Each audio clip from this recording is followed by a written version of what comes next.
Est-ce que Donald Trump sera le prochain prix Nobel de la paix? Alors je ne sais pas si c'est son objectif ultime, mais du moins dans une de ses dernières déclarations, il a annoncé qu'il voulait, avec la Chine et la Russie, baisser drastiquement les dépenses militaires, en plus de dénucléariser le monde.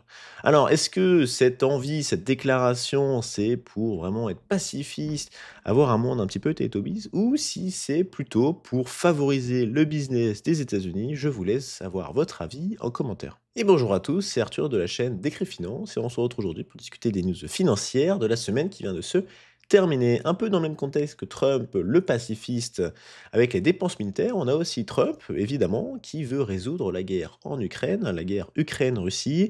On a eu cette semaine la conférence de Munich, la conférence sur la sécurité, qui avait comme gros sujet de fond la guerre en Ukraine. Et on a un peu 2 blocs. On a les États-Unis qui veulent résoudre la guerre le plus vite possible en parlant aux 2 personnes intéressées, Zelensky et Poutine. Il aimerait bien rajouter dans la conversation aussi la Chine, qui est un gros acteur pour essayer de tisser des liens et favoriser le business. Et donc on a les États-Unis qui veulent essayer d'avoir un deal le plus rapidement possible et potentiellement faire des concessions à la Russie pour que la Russie décide de céder et d'arrêter la guerre. Et donc de l'autre côté, on a l'Ukraine avec l'Europe. L'Ukraine qui certes parle avec Trump, mais qui n'est pas forcément au courant de toutes les discussions et qui va potentiellement devoir accepter un deal où ils seront un petit peu perdants. Et on a aussi les Européens qui sont en train de jouer leur crédibilité. On parle quand même d'un pays attaqué sur le territoire européen et les Européens n'ont pas forcément leur mot à dire, du moins ils ne sont pas invités beaucoup dans les discussions.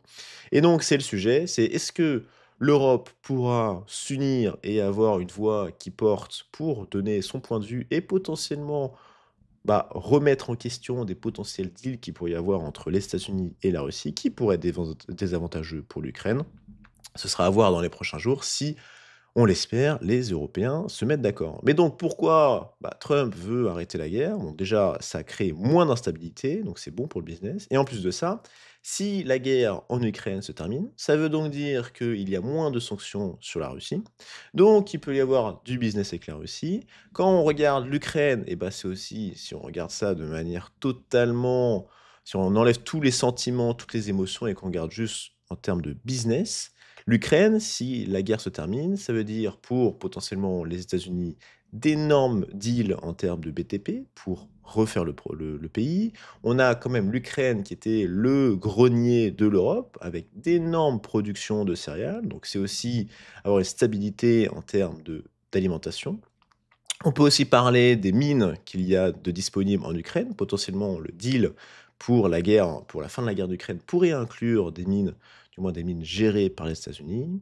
Donc, on a pas mal de sujets qui pourraient pousser le président Trump à rusher un deal avec la Russie qui pourrait mettre un petit peu à mal l'Ukraine.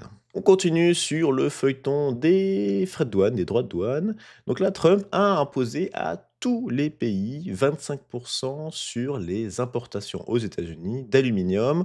Et donc, si on regarde le Mexique et le Canada, c'est 25 plus 25, donc c'est 50% de hausse sur l'acier du Canada et du Mexique. Alors, pour l'instant, que 25, étant donné que les premiers 25 qui étaient sur tous les produits venant de Mexique-Canada ont été mis en pause. Pourquoi? Parce que à la suite de ces annonces de 25% d'augmentation, les différents pays, Mexique, Canada, ont pris des dispositions pour aller dans le sens de Donald Trump. Donc, c'est l'art du deal de Donald Trump. Faut faire pression et après, on voit si ça craque. Et si ça craque, on relâche la pression. C'est ce qui s'est passé. Donc, il a imposé ça à tout le monde. Il faut savoir que les États-Unis ne produisent pas non plus énormément d'aluminium. Ils en apportent beaucoup, entre autres du Canada et du Mexique. Et quand on s'amuse à regarder un petit peu là où il y a la plus grosse production d'aluminium, on se rend compte que c'est pas mal en Asie, en Russie, Australie, Brésil, pas forcément marqué, mais donc Canada, Mexique.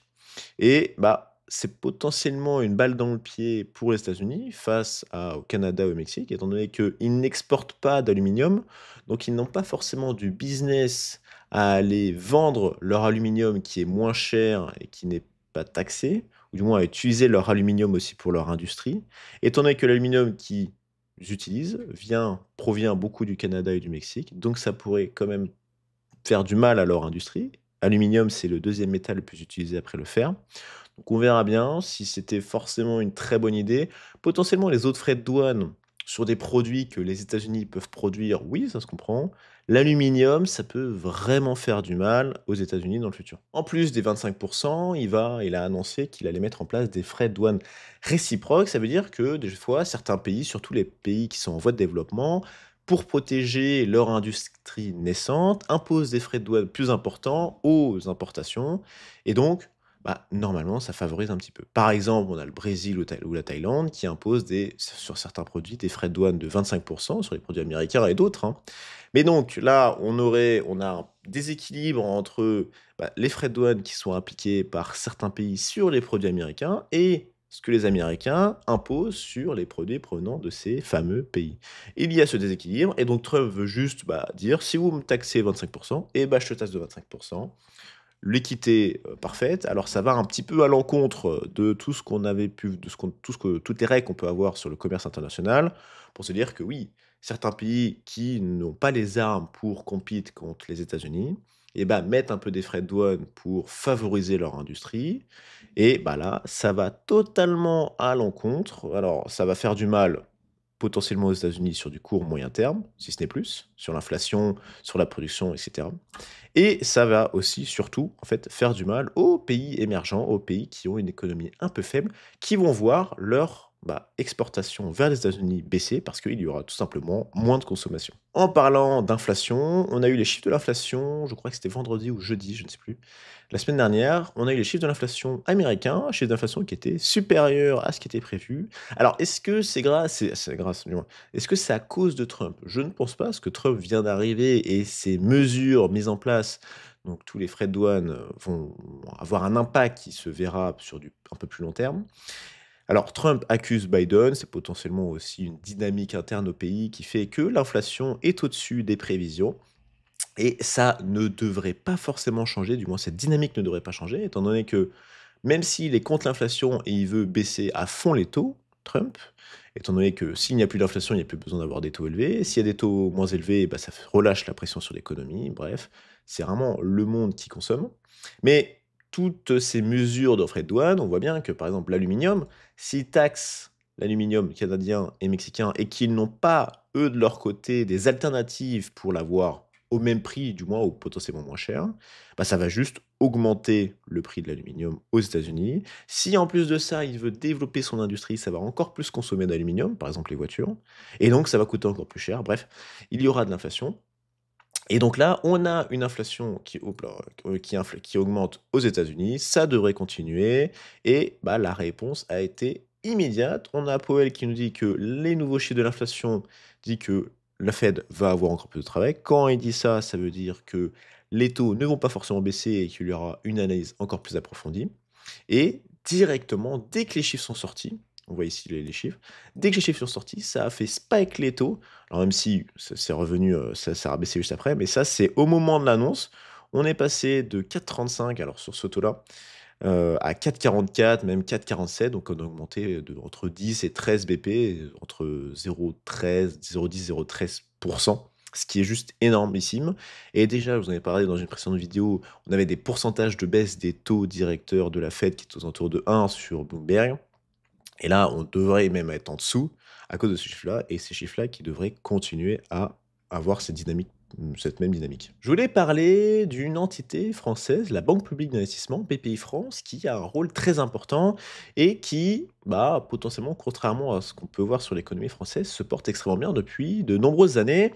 Donc, qu'est-ce que c'est que BPI France? Grossièrement, c'est la Banque publique d'investissement qui assiste les petites et moyennes entreprises, TPE, PME, les startups, dans leur développement. Donc, ils vont injecter des fonds dans ces entreprises pour favoriser leur développement. Ils vont aussi apporter du savoir-faire, des formations, bref, c'est vraiment la banque publique qui va permettre de développer le business, développer le tissu économique français, le tissu industriel.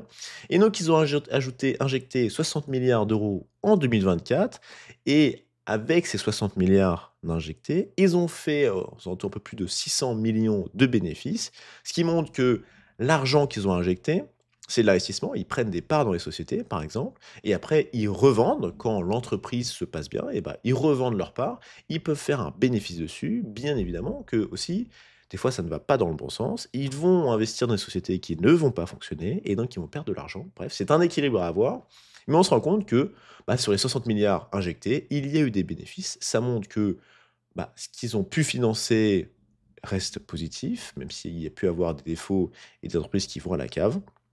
Et cette entreprise est très importante en France. Elle va continuer à injecter de plus en plus et c'est bien qu'elle soit à l'équilibre parce que ça veut dire que l'État français n'a pas besoin de réinjecter de l'argent tous les jours.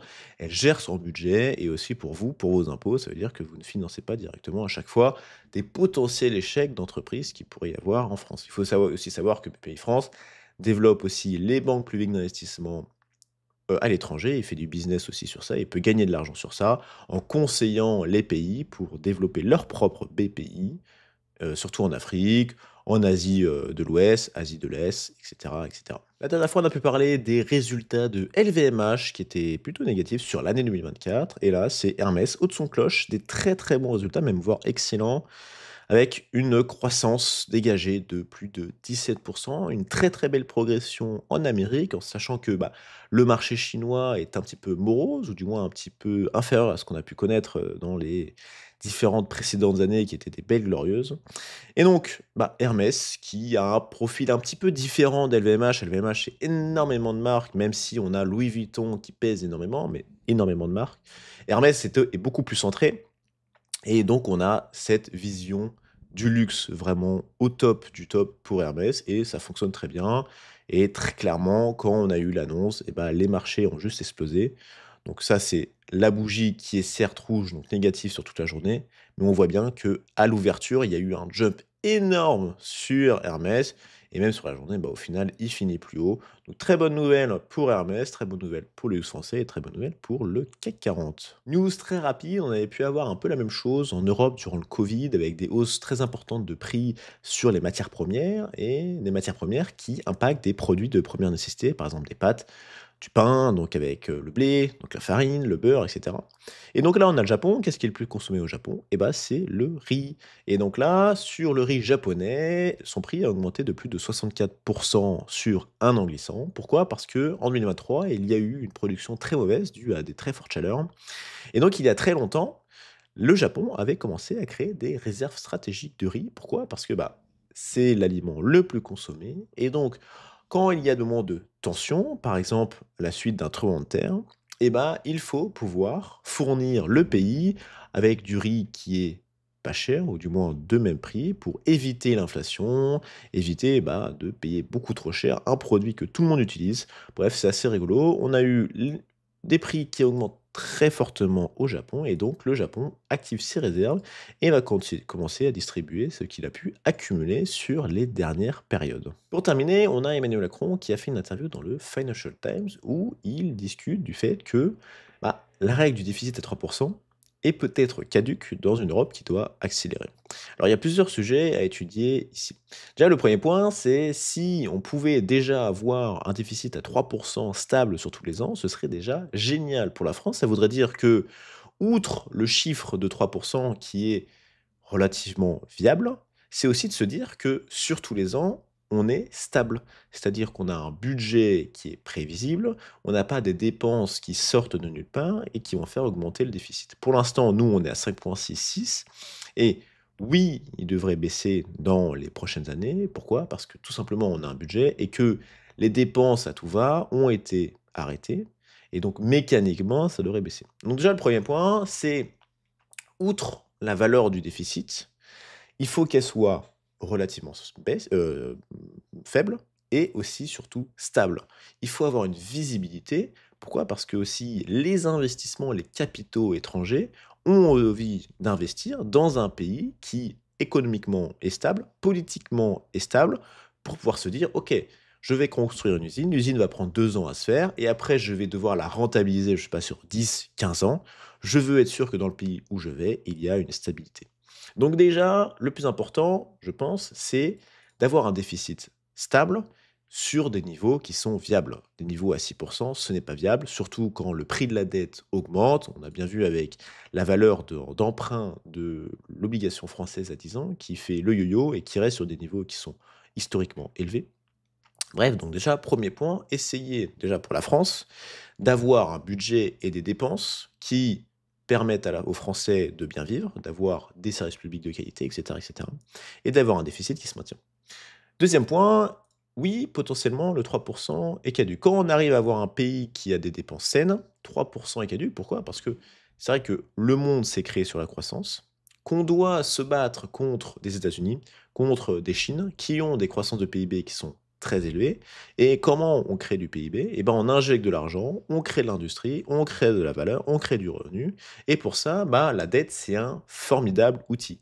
Et c'est vrai que si on arrive à avoir cette gestion saine, avoir un déficit à 4 mais la dette qu'on utilise, on ne va pas utiliser l'entièreté de cette dette pour refinancer la précédente dette, mais plutôt utiliser cette dette pour vraiment créer du PIB, vraiment créer de la croissance. Donc oui, potentiellement, pour avoir un déficit plus important, mais il faut aussi que de l'autre côté, la croissance elle suive. C'est de se dire que on utilise vraiment cet argent emprunté pour de la croissance et on n'utilise pas cet argent emprunté pour rembourser la dette ou pour financer de la distribution d'argent totalement gratuite comme on a pu avoir en France.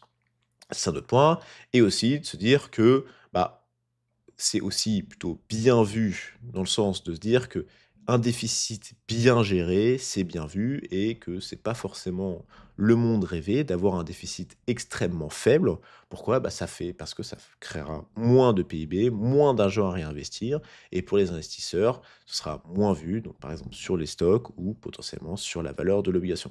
Donc oui, mais dans un premier temps, la France ne doit pas forcément se poser la question de: «Est-ce que il faut avoir 3 et demi, 4 de fait déficit, c'est déjà de baisser le déficit, de pouvoir le maintenir et que ce soit stable dans le temps, avoir un bon budget et après on pourra essayer de voir est-ce qu'on a envie de rester sur des niveaux un peu plus élevés, mais pour ça, il faut aussi avoir une croissance qui suit. La vidéo est terminée, si vous avez des questions, des commentaires, n'hésitez pas à aller dans l'espace à disposition. On a aussi un lien Spotify Podcast dans la description, si vous voulez l'écouter dans le métro par exemple.